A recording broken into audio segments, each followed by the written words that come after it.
Amigos, el día de ayer nos quedamos en esta parte, en el paso 3, ¿sí? Nada más un pequeño recordatorio. Lo que estábamos viendo era el ejemplo, ¿sí? Este ejemplo es un ejercicio de la página 28 del libro de Saldívar, ¿sí? Y estamos resolviendo el ejercicio. En este caso, pues obviamente lo que nos pide, dada la definición de diferencia simétrica, tenemos que resolver el hecho de que la diferencia simétrica es conmutativa. ¿Sí?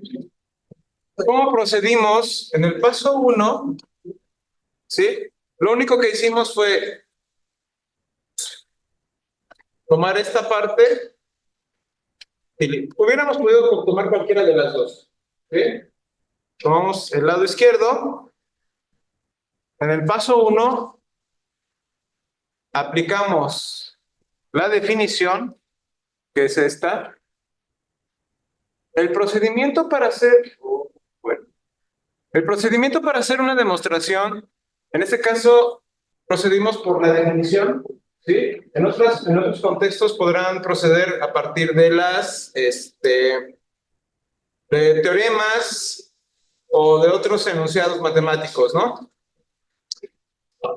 En este caso, en el paso 1 solo, lo único que hicimos fue tomar esto y sustituimos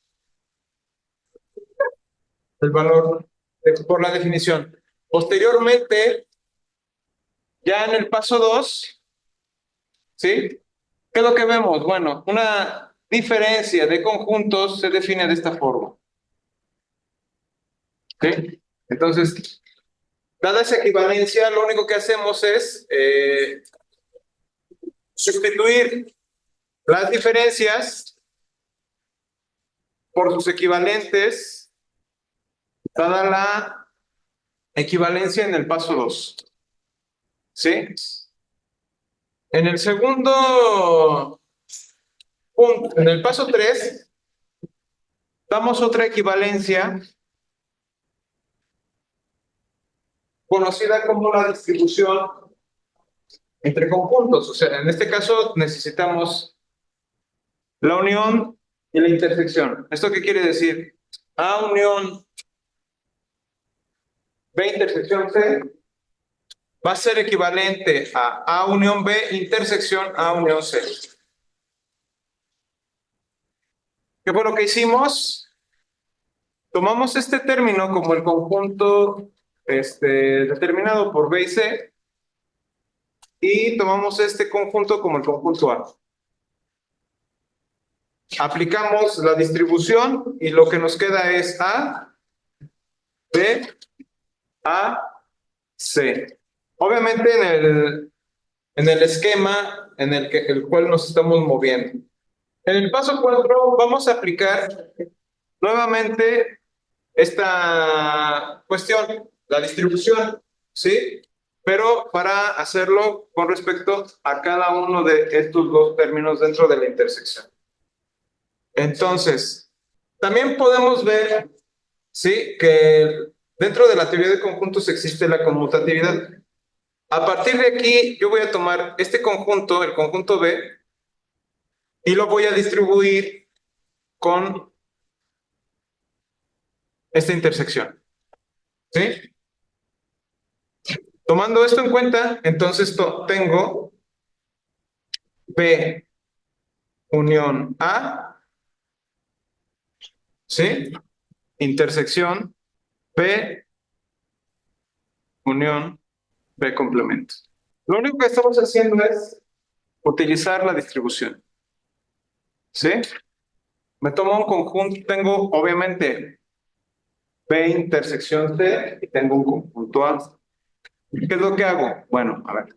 Para hacer la distribución de conjuntos, en este contexto tengo A y lo voy a distribuir con B primero. Entonces tengo que poner A unión B y después A intersección Bueno, en este caso tenemos aquí cómo llegamos del paso 3 al 4, porque estamos usando nuevamente, ahorita no he rellenado ahí con el paso 4 porque todavía me falta, ¿no? Entonces aquí es intersección, ¿sí?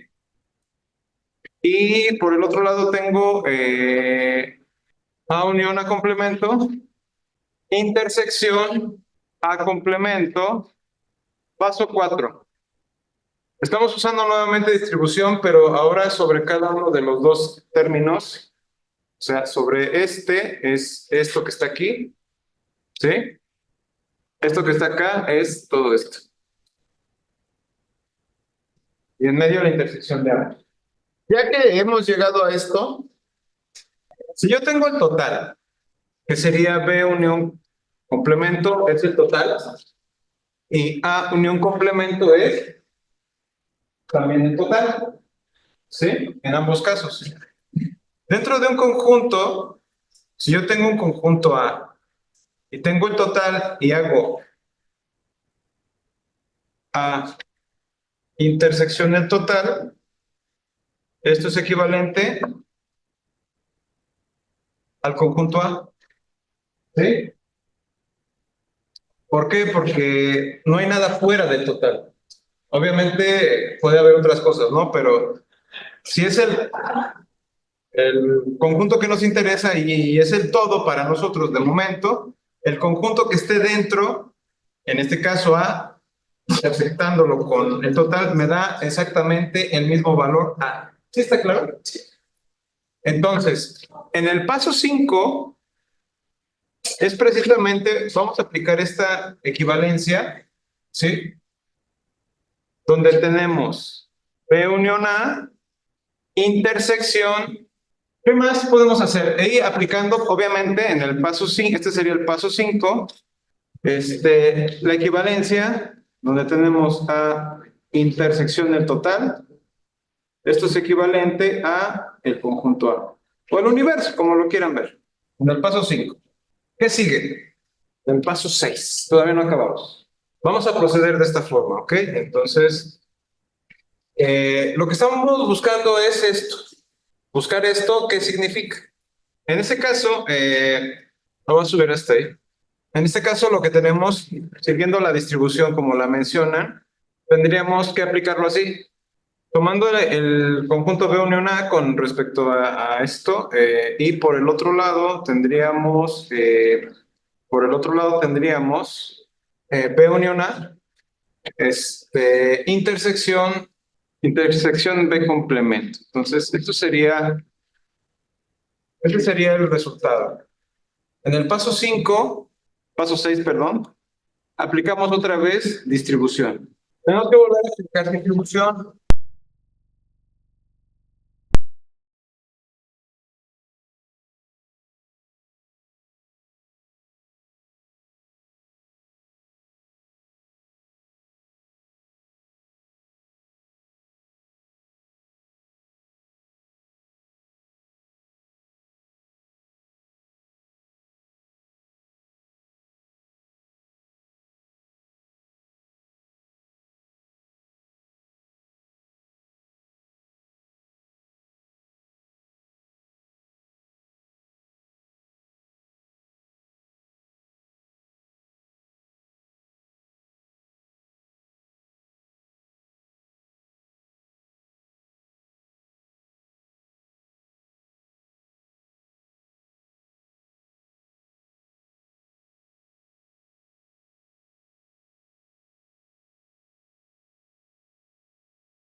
la definición.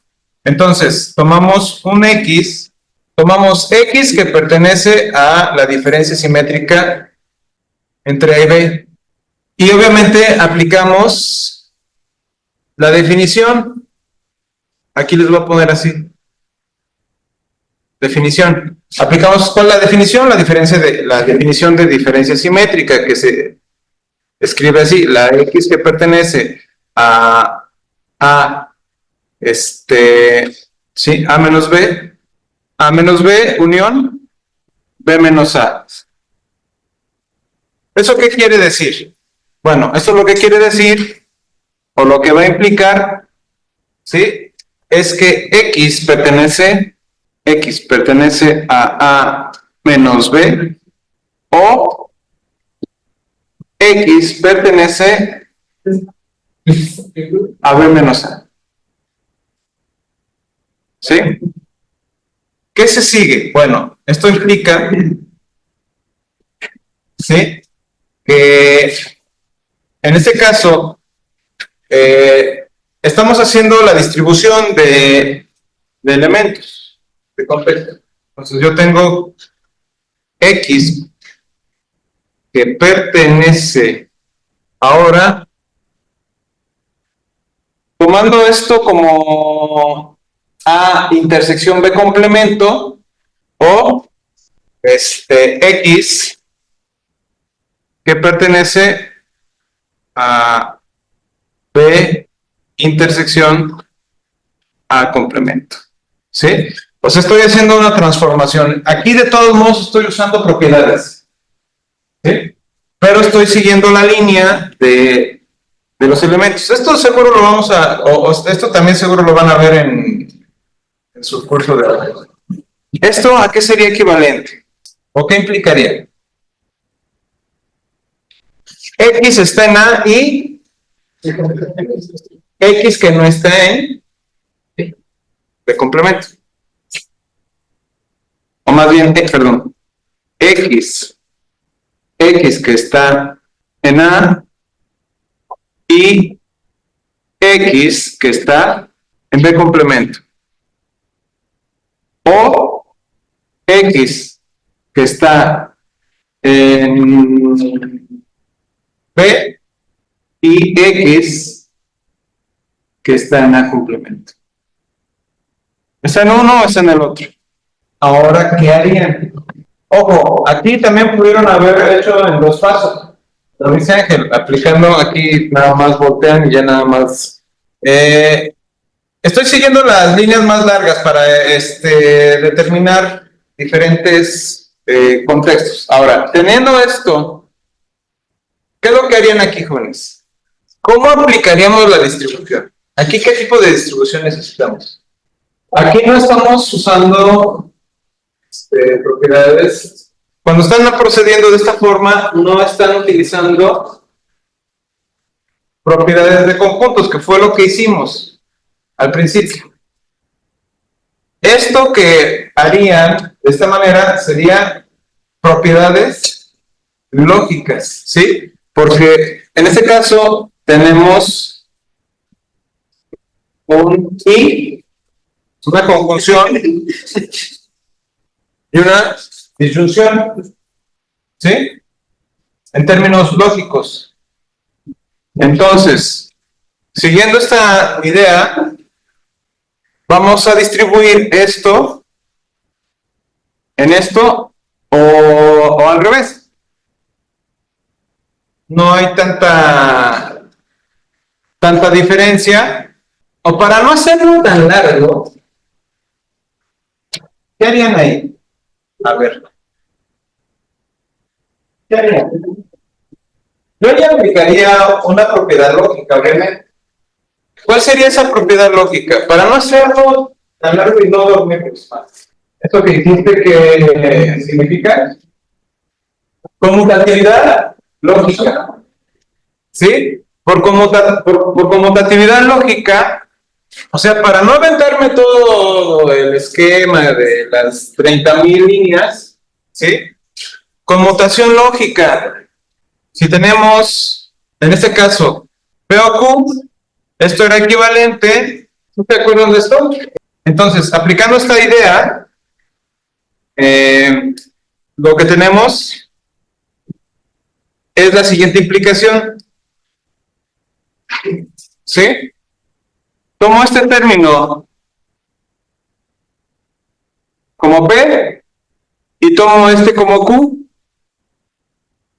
y aplico conmutatividad. ¿Sí está claro? Entonces, ¿por qué lo puedo hacer? Esto está validado por tablas, ¿de verdad? Entonces, hacemos este cambio por conmutatividad, entonces tendríamos X que pertenece a B, ¿sí? Y X que pertenece a A complemento, ¿sí? O X que pertenece a A y X que pertenece a B complemento, ¿sí? ¿Sí está claro? Aplicamos conmutatividad, aplicamos esta regla, ¿sí? Por otro lado, la siguiente implicación, ¿cuál sería? Ya retiro la X y cierro la operación, que sería X que pertenece por definición a B intersección a complemento, ¿sí o no? ¿Sí? O X que pertenece a el conjunto A intersección, exactamente, intersección B complemento, ¿sí? Y por último, bueno, no por último, sino esto todavía le falta un poquito, tengo que ver que ahora por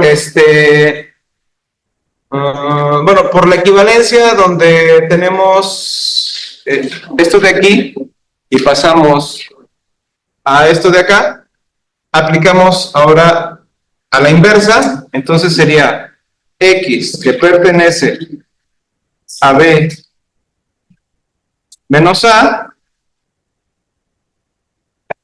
o X que pertenece a A menos B,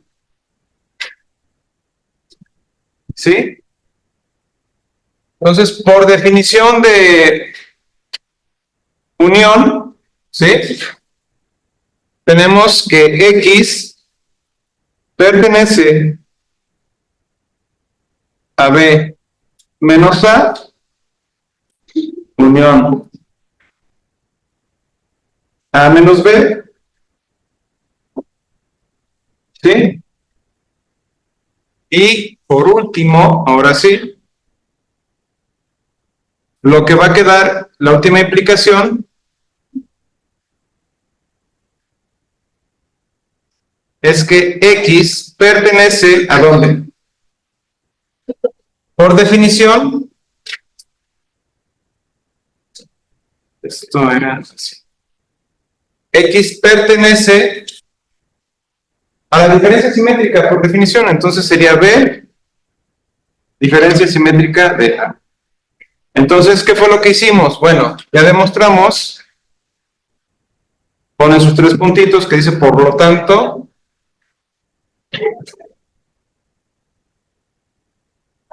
A, diferencia simétrica con B, está contenida en B, diferencia simétrica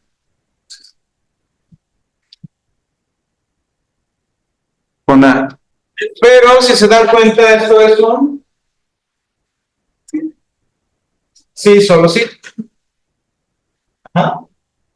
Eso se estila, entonces, ahora tendríamos que ver esto de acá. ¿Sí? Pero en ese caso tendríamos que ver esto y esto. ¿Sí? De ahí pasamos por la definición a esto y a esto. ¿Sí? Luego pasaríamos a esto y así. Luego pasamos a esto. Luego pasamos a esto y a esto. ¿Sí? Y de ahí nos seguimos a esta parte y luego a esta. ¿Sí? Y obviamente pasamos a esto y llegamos a esto. Y con esto concluiríamos la otra parte. ¿Sí? O sea, el proceso es exactamente análogo. ¿Sí? Entonces, por eso se establece esto como un círculo. Sí quedó clara la demostración por un lado y por el otro. Ok, vamos al descanso y ahorita regresamos. Antes de pasar, al siguiente tema, obviamente la pregunta obligada es, ¿hay alguna duda de lo que hemos visto hasta... Bien, en lo de la teoría de conjuntos y ya viendo la combinación entre teoría de conjuntos y lógica, se dan cuenta que tenemos dos tipos de demostración en la teoría de conjuntos. Una en base a propiedades de conjuntos y otra en base a propiedades lógicas. ¿Sí?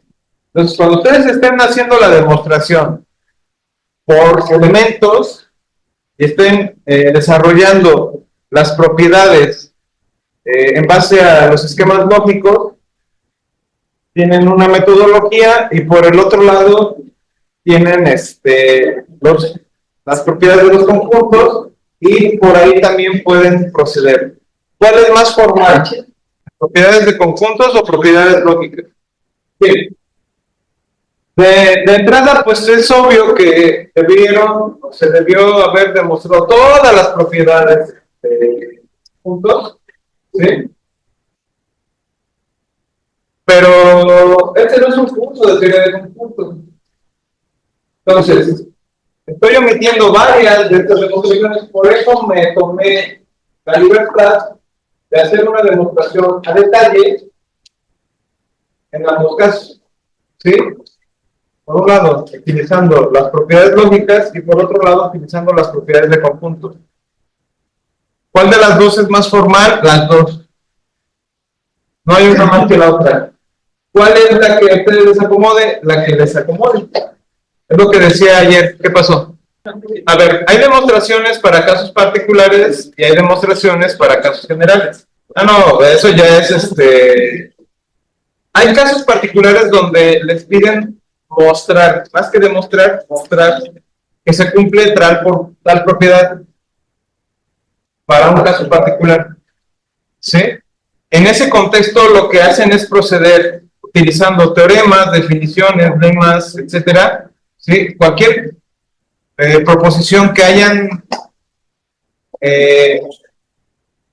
cualquier proposición que se haya dado, la pueden utilizar.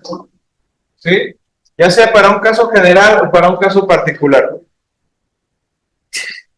Veremos mucho de eso en el transcurso de lo que vamos a llevar en el semestre.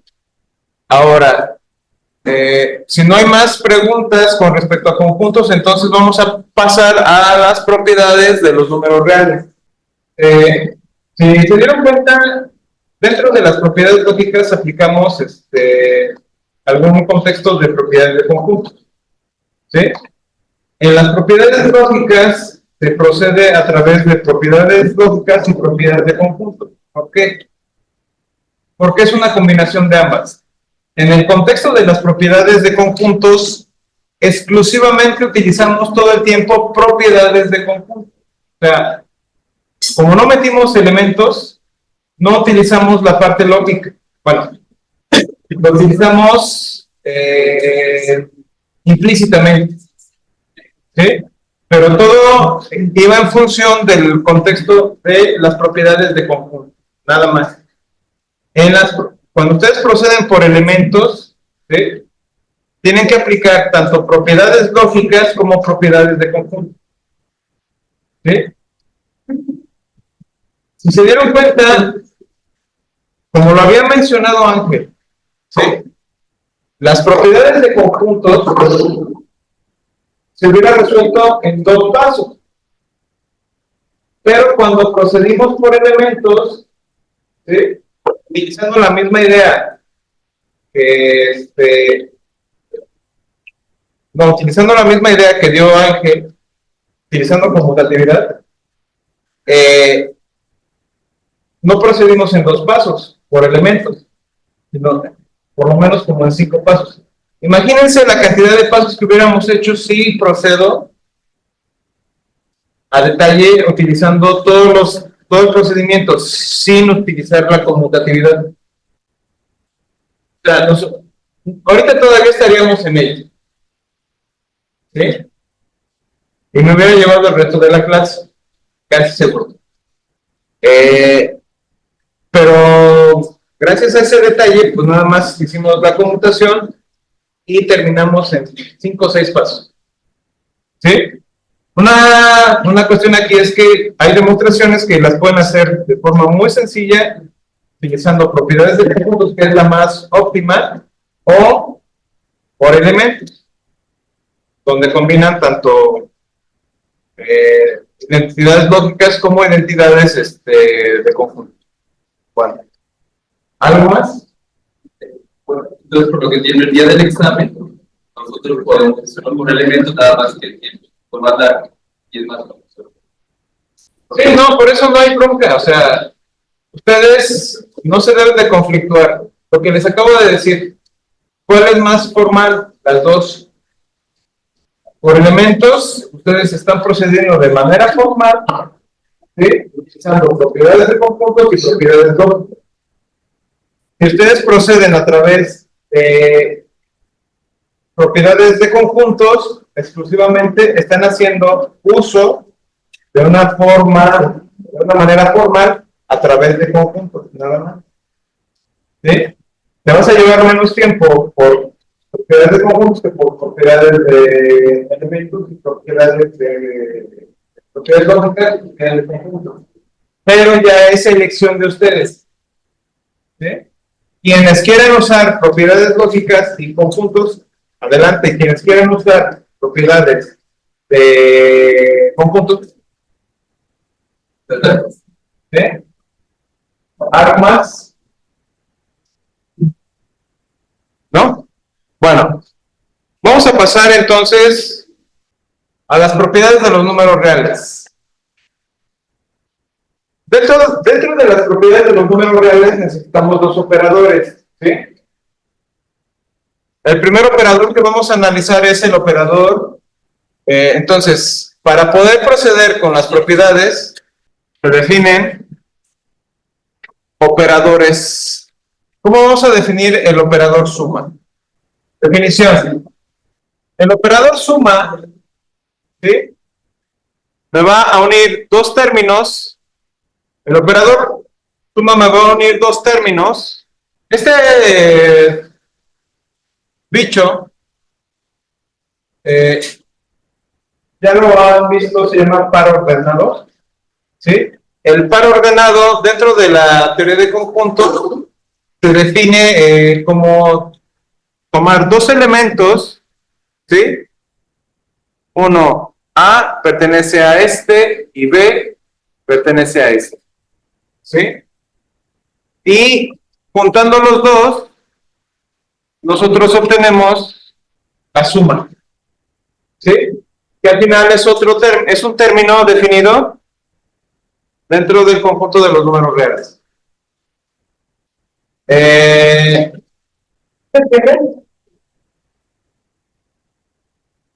Tomamos 2 términos, uno en A, uno en R, otro en R. Lo presentamos como par ordenado y ese par ordenado se va a determinar a través de una suma. Este factor o este operador suma se le llama así, se llama la suma de A en B. Esto parece muy redundante, pero se puede decir que es la definición formal del operador suma. ¿Sí? Porque normalmente en el contexto de desde la primaria, ustedes simplemente les dijeron, esta es la suma y ya, y ahí se arrancaron, ¿no? Esa sería la condición formal de lo que es la suma. El contexto del producto es algo análogo, lo único que cambia es nada más es el símbolo. Bien, ¿qué propiedades vamos a tener aquí? Propiedad 1. La definición I1, vamos a tomar dos términos, uno A y otro B en R, ¿sí? Tales que para la suma definimos A más B igual a B más A como conmutatividad aditiva. La I2 es exactamente lo mismo, ¿sí? Tomamos A en B, B en R, entonces vamos a definir, en el segundo caso de I2, tenemos, con la propiedad sí, I2, tenemos tres términos A, B y C, tales que A más B, A más, entre paréntesis, B más C, es igual a más B, entre paréntesis, más C. Eso lo llamamos asociatividad aditiva. ¿Sí? En otro caso tenemos la propiedad I3. Vamos a tener un solo término que pertenece a R. En I3 vamos a tener un valor A. Y vamos a llamar elemento neutro aditivo a este bicho, tal que al determinar A más 0, vamos a llamar inverso aditivo a un término menos A, que se desprende de A, ¿sí? Dentro del conjunto de los números reales, para cada valor que nosotros vemos, siempre vamos a tener inverso. El único término que va a tener inverso, ¿cuál es? Es el elemento neutro. ¿Sí? El neutro aditivo no tiene inverso. ¿Sí? Bueno, esto es al menos con lo que es el operador suma, ¿sí? Mañana vamos a continuar con esto, pero con el operador producto, ¿sí? Y vamos a ver 4 propiedades análogas a las de la suma, ¿sí? Ahorita estamos en una parte medio tediosa, aburrida, porque son definiciones. Vemos esto, vemos otras propiedades, y con eso vamos a poder definir el conjunto de los números reales. ¿Sí? Bueno, jóvenes, nos vemos mañana y que tengan bonita tarde.